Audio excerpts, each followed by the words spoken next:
growing up in the Louisiana Gulf Coast, you live in these ecosystems that are wildly delicate, and you start to understand from a very, very base point of youth and a familial point that these ecosystems are excessively delicate, and they must be treated and appreciated with great respect and with great conservation.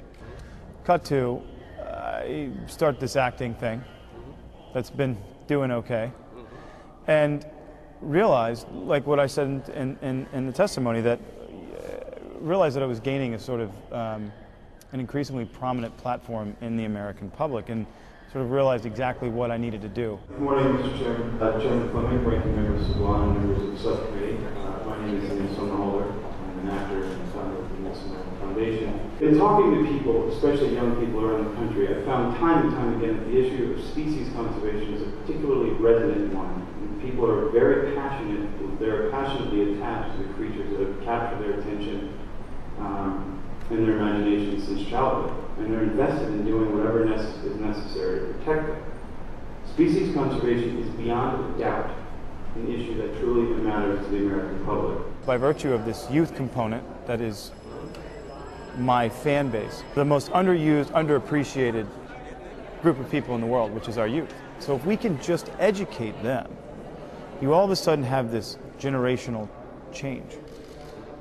And you ask, how do you make energy policy cool to a 16-year-old? How do you make water conservation cool to a 16-year-old? Well, what you do is through entertainment.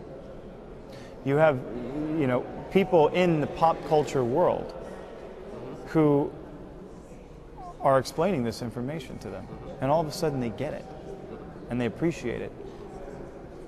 Then their life is ultimately changed. The way your life and my life and everyone else's here whose lives have been touched by our conservation efforts.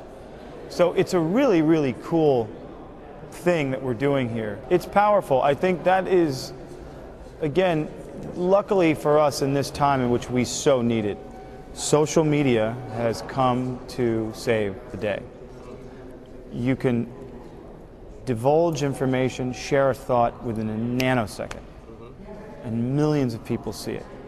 Then they become involved. Then they become proactive about it. Now you have all of this synergy happening out there from one click of a button and one thought. That is profound.